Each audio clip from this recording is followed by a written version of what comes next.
tiger, burning bright in the forest of the night. What immortal hand or eye could dare frame thy fearful symmetry? Reference की बात करें तो the above lines has been taken from the final stanza of the poem The Tiger written by William Blake.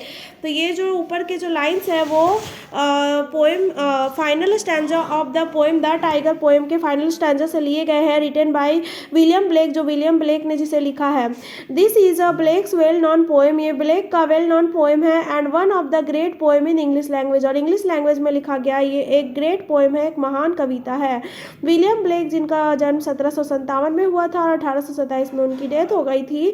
तो क्या है कि William Blake was one of the greatest visionaries, William Blake एक greatest visionaries थे and literary genius of the early Romantic era, और early Romantic इरा के literary genius थे वो 18th-19th सेंचुरीज के. कॉन्टेक्स्ट की बात करें तो the tiger was published in Blake's collection of poems known as songs of experience, published in 1794. तो द टाइगर जो है उसे पब्लिश किया गया था ब्लेक के कलेक्शन ऑफ पोएम्स में, जिसको सॉन्ग्स ऑफ एक्सपीरियंस कहा जाता है, पब्लिश्ड इन 1794, जिसको 1794 में पब्लिश किया गया था. The tiger was published in Blake's collection of poems, Blake के कलेक्शन ऑफ पोएम्स में पब्लिश किया गया था, known as songs of experience, जिसको सॉन्ग्स ऑफ एक्सपीरियंस कहा गया है, के नाम से जाना जाता है, पब्लिश्ड इन 1794 में जिसको पब्लिश किया गया था. It deals with the hypocrisy and cruelty it deals with the hypocrisy and cruelty in the world personally experienced by him.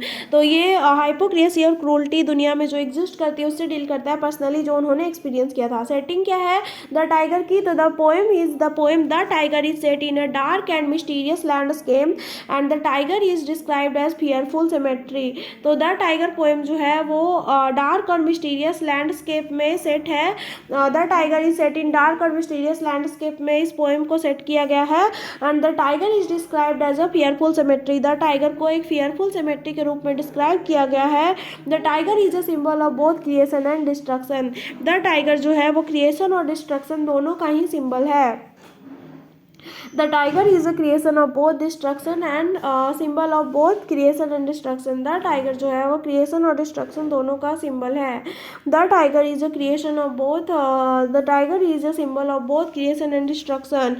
अब मीनिंग की बात करें विद इन द कंटेक्स्ट, इस कंटेक्स्ट के अंदर क्या मीनिंग है, एक्सप्लेनेशन की बात करें तो एक्सप्लेनेशन लिखेंगे हम लोग. The tiger is a poem that, the tiger जो है तो these lines are taken from the final stanza of the poem which is the repetition of the first stanza where the word could have been replaced by the dare. The poet tries to challenge God's abilities. ये जो lines है वो the tiger poem के final stanza से लिए गए हैं, जो कि फर्स्ट स्टैंजा का रिपीटेशन है जहाँ पे वर्ड कुड को डेयर से रिप्लेस कर दिया गया है और पोएट जो है वो अपनी एबिलिटीज़ को चैलेंज करने की कोशिश करते हैं. तो the tiger is a poem that explores the nature of creation and the power of God. The tiger एक ऐसा पोएम है जो क्रिएशन के नेचर को और गॉड के पावर को एक्सप्लोर करता है. The poem begins with the speaker directly addressing the tiger. Poem जो है वो स्पीकर के साथ शुरू होता है जो कि डायरेक्टली एड्रेसिंग द टाइगर, जो टाइगर को डायरेक्टली एड्रेस करता है. Asking it who created it, उससे पूछता है कि किसने इसे क्रिएट किया है, और how the tiger could have been created by a god who is the source of love and mercy, और किस प्रकार से टाइगर को एक गॉड की तरह गॉड के द्वारा क्रिएट किया गया होगा जो लव और मर्सी का सोर्स है. The poem begins with the speaker. Poem जो है वो स्पीकर से शुरू होता है डायरेक्टली एड्रेसिंग द टाइगर, जो टाइगर को डायरेक्टली एड्रेस कर रहा होता है. Asking it who created it, उससे पूछता है कि इसे किसने क्रिएट किया, और how the tiger could have been created,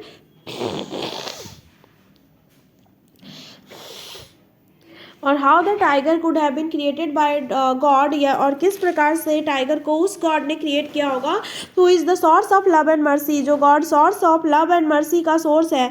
he is wondering that the God who created lamb, why would he create a scary fearful creature like lamb, tiger.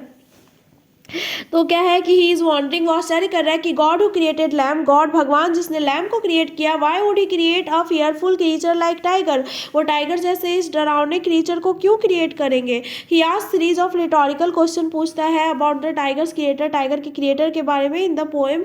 Burning bright refers to the beauty of the tiger. Burning bright जो है वो tiger की beauty को refer करता है. It has bright yellow फर, क्योंकि इसके जो फर है वो ब्राइट और येलो कलर के हैं. It roams freely in the forest forest at night, और ये आज़ादी से फॉरेस्ट में यहाँ फ्रीडम दिखाया गया है। And it roams freely in the forest at night, और रात में ये जंगल में आज़ादी से घूमता है। He wonders at the beauty fierceness and strength of the tiger, वो टाइगर की ब्यूटी फियर्सनेस उसके स्ट्रेंथ पे वॉन्डर करता है, आश्चर्य करता है। दीज लाइन्स आर टेकन, उसके बाद फिर हो गया, ये हो गया, फिर फर्स्ट स्टैंजा पे आ जाते हैं। ये तो लास्ट स्टैंजा था ना, उसका एक्सप्लेनेशन था। फर्स्ट स्टैंजा पे आते हैं तो the speaker begins with addressing the tiger, speaker शुरुआत करते हैं टाइगर को डायरेक्टली एड्रेस करते हैं। Wondering on its bright colours which shines even in dark night in the forest, तो वो आश्चर्य करते हैं इसके ब्राइट कलर्स पे, इस टाइगर के ब्राइट कलर्स पे जो फॉरेस्ट में, इस जंगल के डार्क नाइट में भी क्या कर रहा है, फॉरेस्ट के मतलब घने अंधेरे जंगल जंगल में घनी अंधेरी रात में भी चमक रहा है। तो the speaker begins with addressing the tiger wondering on its bright colours, इसके ब्राइट कलर्स पे उनको आश्चर्य होता है। Which shines even in the dark night in the forest, जो कि जंगल की अंधेरी रात में भी चमकता है। तो the speaker asks A rhetorical question, speaker एक रिटोरिकल क्वेश्चन पूछते हैं कि that which immortal being divine power, कौन इमोर्टल बीइंग है, कौन है वो डिवाइन पावर, कौन है जिसने who could possibly have created the tiger a creature with beauty but very terrible, तो जिसने टाइगर को क्रिएट किया होगा जो कि एक क्रीचर है, जो ब्यूटी वाला क्रीचर है, जिसमें ब्यूटी तो है बट वेरी टेरिबल, जो सुंदर तो दिख रहा है लेकिन बहुत उतना ही डरावना है। इन द सेकेंड स्टैंजा में क्या है कि he imagines that, poet imagines that the tiger's brain has been created by a blacksmith using a hammer and chain, और सेकेंड स्टैंजा में पोएट इमेजिन कर रहे हैं कि टाइगर के ब्रेन को एक ब्लैक स्मिथ, एक लोहार के द्वारा क्रिएट किया गया है, जिसने इसे बनाने में हैमर और चेन का यूज़ किया है। He imagines the kind of effort put in creating the tiger, he wonders who would be this courageous that he build such a muscular body, तो वो वॉन्डर करता, आश्चर्य करता है कि who would be this courageous, कौन इतना हिम्मत वाला होगा। वो इमेजिन करता है कि कौन किसने इतना एफर्ट डाला होगा, इस टाइगर को बनाने में कितना एफर्ट लगा होगा। और ही वॉन्डर्स, वो वॉन्डर करता है कि who would have be this courageous that he build such a muscular body, कौन इतना हिम्मत वाला रहा होगा जिसने ऐसी मस्क्यूलर बॉडी बनाई होगी।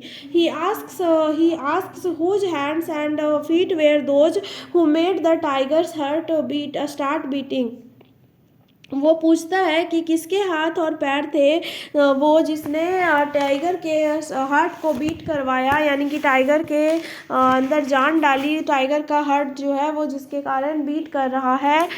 Who dare to create it, क्या उसे डर नहीं लगा, उसने इसे बनाने की हिम्मत कैसे की। तो क्या है कि in the second stanza the tiger in the poet imagines that the tiger has been created by a blacksmith using a hammer and a chain, he imagines the kind of effort put in creating the tiger, he wonders who would be this courageous that he build such a muscular body, he asks that whose hands and feet were those who made the tiger's heart start beating, who dared to create it. In the third stanza he explains a time, तो third stanza में poet वो time explain करते हैं when the tiger was created, जब tiger को create किया गया था। तो all the stars gave up their weapons and filled the heaven with their tears, जितने भी सितारे हैं, स्टार्स हैं, उन्होंने अपने हथियार डाल दिए थे और हेवन को अपने टीयर्स से, हेवन को उसने आसमान को, हेवन को यानी कि स्वर्ग को अपने आंसुओं से भर दिया था। In the third stanza he explains a time, वो एक ऐसे टाइम को एक्सप्लेन करते हैं when the tiger was created, जब टाइगर को क्रिएट किया गया था। All the stars give up their weapons, सारे के सारे सितारों ने अपने हथियार डाल दिए, हथियार से हथियार फेंक दिए, उन्होंने हार मान ली। And filled the heaven with their tears, और हेवन को अपने आंसुओं से भर दिया। The speaker wonders at the fearsome creature's creation, और स्पीकर जो है वो इस फियरसम क्रीचर के क्रिएशन पे वंडर करता, आश्चर्य करता है। He asks a rhetorical question whether the creator will be able to smile at this accomplishment, तो वो जो है वो एक rhetorical question पूछता है कि ये जो क्रिएटर है वो क्या वो इस accomplishment पे स्माइल कर रहा होगा, क्या ये स्पीकर अपनी इस accomplishment पे स्माइल कर रहा होगा। And was the tiger made by the same creature who created the innocent lamb like creature, तो और क्या वो जो टाइगर है वो सेम क्रिएटर के द्वारा बनाया गया होगा जिसने इस इनोसेंट लैम्ब लाइक क्रीचर को बनाया है। तो and was the tiger made by some creature, क्या जो टाइगर है वो उसी same creator, and was the tiger made by the same creator, और क्या ये जो टाइगर है वो सेम क्रिएटर के द्वारा बनाया गया है। इसको भी बनाने वाले वही है, वही डिवाइन पावर है, who created the innocent lamb like creature, जिसने लैम जैसे एक इनोसेंट क्रिएचर को क्रिएट किया है। अब क्या है कि द पोएम इज रिटन, अब आते हैं इस पोएम का literary devices, poetic devices, ontology, structure, framework, content, style, metre, rhyme scheme जो भी है, स्टैंजाइक पैटर्न जो भी है। तो the poem is written in simple repetitive style. तो पोएम, ये जो पोएम है द टाइगर, इसको सिंपल रिपीटेटिव स्टाइल में लिखा गया है। इट कंसिस्ट ऑफ 24 लाइन्स, इसमें 24 लाइन्स है, and it is divided into 6 quadrants, ये 6 क्वाड्रेंट्स में डिवाइडेड है। 6 स्टैंजा ऑफ 4 लाइन्स, 4 लाइन्स वाले 6 स्टैंजाज में, यानी कि 6 क्वाड्रेंट्स में ये डिवाइडेड है। And it follows rhyme scheme AABB, इसका राइम स्कीम AABB है। It is a tightly structured poem, ये पोएम जो है वो टाइटली स्ट्रक्चर्ड पोएम है। It is dualistic in nature, ये नेचर में डुअलिस्टिक है, जैसे ब्राइट को नाइट से कंपेयर किया गया है। इसमें गॉड ऑफ लव यानी कि लैम्प को, और गॉड ऑफ रैथ यानी कि टाइगर के गॉड को कंपेयर किया गया है। टाइगर जो है वो फियर्स फोर्स इविल का सिंबल है। अब क्या है कि द पोएम इज, क्या है, सम क्रिटिक्स हैव सीन, कुछ क्रिटिक्स जो है have seen the tiger as a symbol of devil, tiger को डेविल का सिंबल माना है। कुछ क्रिटिक्स ने टाइगर को डेविल का सिंबल माना है, while others have seen it as symbol of human soul, जबकि दूसरों ने इसे ह्यूमन सोल का सिंबल माना है। Capable of great love and great violence, human soul जो कि ग्रेट लव, जो जितना ज़्यादा प्यार बरसाता है उतना ही ज़्यादा वायलेंस में भी कैपेबल है। तो human soul capable of great love and great violence, human soul जो ग्रेट लव और ग्रेट वायलेंस में कैपेबल है उसका सिंबल है ये टाइगर, ऐसा कुछ क्रिटिक्स मानते हैं। Some critics have seen the tiger as a symbol of devil, while others have seen it as a symbol of human soul capable of great love and great violence. Blake uses several literary devices in the tiger. The tiger में Blake जो है वो कई सारे literary devices का use करते हैं. This includes metaphors. इसमें metaphors है repetition metaphors, जैसे कि burning bright एक metaphor है. repetition का यूज़ किया गया है, जैसे द टाइगर वर्ड का बार बार रिपीट किया गया है. बर्निंग ब्राइट जो है वो मेटाफर है. मेटाफर किसके लिए है? टाइगर के ब्राइट कलर्स के लिए. एंड डुअल एल्यूजन्स का यूज़ किया गया है. वन फॉर द टाइगर, एक तो टाइगर के लिए डुअल एल्यूजन का यूज़ हुआ है, and other referring to the divine deity. दो डुअल एल्यूजन का यूज़ किया गया है, एक तो टाइगर और एक लैम्प. एक टाइगर को रेफर कर रहा है और दूसरा डिवाइन डेटी को रेफर कर रहा है. Sublime refers to an entity that is both big and powerful it remains mysterious. Sublime एक ऐसे एंटिटी को रेफर कर रहा है जो कि बड़े हैं और पावरफुल भी है, लेकिन फिर भी वो मिस्टीरियस है. तो रेफरेंस का यूज़ किया गया है इसमें. The tiger creates rhythm. The tiger word जो है वो रिदम क्रिएट कर रहा है. इंजाममेंट जो है वो कब ऑक्यूर होता है? जब कोई लाइन को नेचुरल स्टॉपिंग पॉइंट से पहले कट कर दिया जाता है तो इंजाममेंट होता है. तो इंजाममेंट भी है इसमें. The sound effects of the poem are striking. इस पोएम के साउंड इफेक्ट्स काफ़ी स्ट्राइकिंग है. The metre use is trochaic tetrameter. इसमें ट्रोकाइक टेट्रामीटर का यूज़ किया गया है. The metre use is trochaic tetrameter. यहाँ पे ट्रोकाइक टेट्रामीटर का यूज़ किया गया है.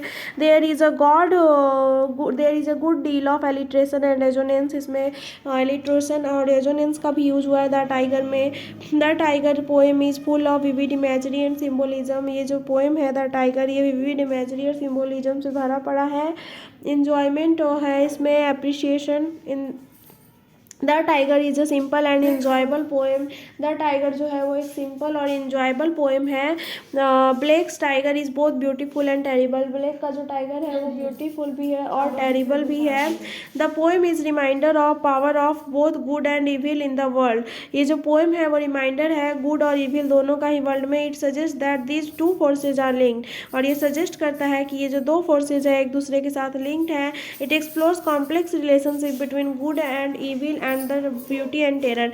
ब्यूटी और टेरर के बीच में जो कॉम्प्लेक्स रिलेशनशिप है, गुड और इविल के बीच में कॉम्प्लेक्स रिलेशनशिप है, ये दोनों एक दूसरे से फोर्सेज एक दूसरे से लिंक्ड है, इसको ये एक्सप्लोर करता है ये पोएम.